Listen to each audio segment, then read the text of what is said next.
प्रिय विद्यार्थियों, सुप्रभात। जैसा कि आप जानते हैं, पिछली कक्षाओं में हमने विभिन्न रागों के विषय में पढ़ा, जैसे राग भैरव, राग भागेश्वरी, राग मालकौंस इत्यादि। और आज अगली राग शुद्ध सारंग के बारे में पढ़ेंगे। मैं आशा करता हूँ कि आप सभी अपने घर पर कुशल पूर्वक रह रहे होंगे, और मैं आपसे ये रिक्वेस्ट करता हूँ कि सभी विद्यार्थी अपने घरों में रहते हुए म्यूज़िक के नोट्स तैयार करें। किसी भी तरह की अगर कोई प्रॉब्लम आती है तो व्हाट्सएप के ज़रिए आप अपनी प्रॉब्लम्स रख सकते हैं, या जूम ऐप के ज़रिए आप अपने डाउट्स क्लियर कर सकते हैं। तो आइए अब पढ़ते हैं आज के विषय राग शुद्ध सारंग के बारे में। तो आइए राग का परिचय पढ़ने से पूर्व पहले जानेंगे राग शुद्ध सारंग के बारे में जो उक्ति कहने को मिलती है, जो कि आप स्क्रीन पर देख पा रहे हैं। ठाट काफी दोनों मध्यम, वादी रे संवादी प, जाति साड़व साड़व है, दिन के दूसरे प्रहर में गा। इसका अभिप्राय है, इसकी थाट, शुद्ध सारंग राग की थाट काफी है। दोनों मध्यम अर्थात म शुद्ध और म तीव्र दोनों स्वरों का प्रयोग होता है। वादी स्वर रे रहता है, जबकि संवादी पा स्वर रहता है। आप जैसा कि जानते हैं, वादी स्वर जो अधिकतम प्रयोग होता है और संवादी जो वादी स्वर के बाद अधिकतम प्रयोग होता है। जाति की जहाँ तक बात करें तो दोनों की जाति आरोह अवरोह की साड़व साड़व रहती है, और दिन के दूसरे पहर में इस राग को गाया जाता है।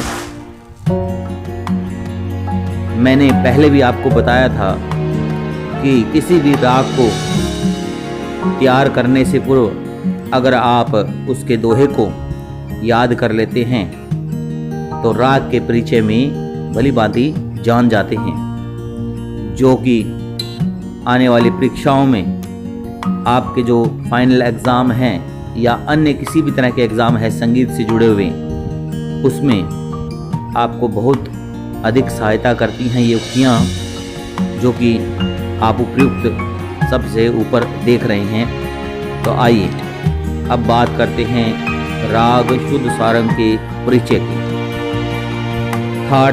ठाट रहेगा इसमें काफ़ी, स्वर दोनों मध्यम रहेंगे अर्थात दोनों माँ यूज होंगे, माँ तीव्र भी और माँ शुद्ध भी, और बाकी स्वर जो है शुद्ध लगेंगे।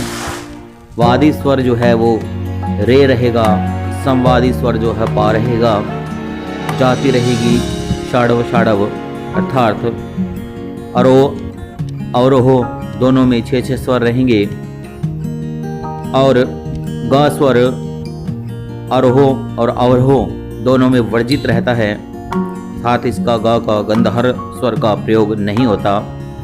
गायन समय जो है दिन का दूसरा पहर माना गया है। आरोह जो है वो रहेगा सा रे मा तीव्र प नी सा ताड़ स्वर का, ये आरोह रहेगा। दोबारा देखिए, सा रे मा प नी सा, ये इसका आरोह रहेगा। अवरोह स्वर में भी, अवरोह के अंदर जो स्वर हैं वह भी सेम ही रहते हैं। जो भी आप एक्स्ट्रा स्वर देख रहे हैं वह केवल स्वर विस्तार है, और सिर्फ स्वर विस्तार करने के लिए उन स्वरों का प्रयोग किया गया है। जैसे स तार स्वर का रखा गया है सबसे पहले, फिर उसके बाद नी, ध, प, म यहाँ पर तीव्र रहा है, प, म, रे, नी फिर जो है मंद्र सप्तक का रहा, और सा। आपने यहाँ विचार किया कि एक धा स्वर जो है वो प्रयोग किया गया है आते वक्त, तो उसमें धा स्वर इसलिए प्रयोग किया गया क्योंकि एक स्वर आरोह वाला छोड़ दिया गया है। फिर पकड़ की बात करें, पकड़ में नी मंद्र सप्तक का रहेगा, सा, फिर रे मा रे, रे मा तीव्र स्वर, प, म, रे, सा, नी जो है मंद्र सप्तक का फिर से, और आखिर में सा। पकड़ से अभिप्राय किसी भी राग का वातावरण तैयार करना, उसकी फीलिंग्स को तैयार करना। जब भी किसी राग की पकड़ गाई जाती है तो उस राग के लक्षण नजर आने लगते हैं। पूर्व में ही पता चल जाता है कि कौन सी राग गाई जाएगी या बजाई जाएगी। मैं अवरोह में फिर कहना चाहूँगा, आप इसका अवरोह सा, नी, पा, मा, रे, सा भी रख सकते हैं। धा इसलिए रखा गया ताकि उस राग के अंदर और सुंदरता बन जाए। अगर आप धा रखते हैं यानी कि धेवत स्वर को अगर रखते हैं तो उससे राग में सौंदर्य और बढ़ जाता है। इसलिए इसका अवरोह रखा गया है सा, नी, धा, पा, मा, पा, मा, रे, नी, सा। एक मा तीव्र है और एक मा शुद्ध है। दोनों मध्यम स्वरों का प्रयोग किया गया है, दोनों मा स्वरों का प्रयोग कर लिया, शुद्ध का भी और तीव्र का भी। तो आइए अब बात करते हैं राग शुद्ध सारंग की विशेषताओं की। यहाँ विशेषताओं की बात करेंगे तो सबसे पहले नंबर 1 पर यह गंभीर प्रकृति का राग है। गंभीर प्रकृति से अभिप्राय बिल्कुल सीरियस कंडीशंस के अंदर यह राग प्रयोग किया जाता है और अपने अंदर अथाह गुण रखता है। जिस प्रकार समुद्र गंभीर होता है परंतु बहुत सारे गुण उसमें मौजूद होते हैं, बहुत से मोती लेकर रखता है, इसी प्रकार यह गंभीर प्रकृति का राग है और बहुत ही सुंदर राग है। इस राग में ज़्यादातर ध्रुपद, धमार, बड़ा ख्याल, छोटा ख्याल, तराना, चतुरंग गाए जाते हैं।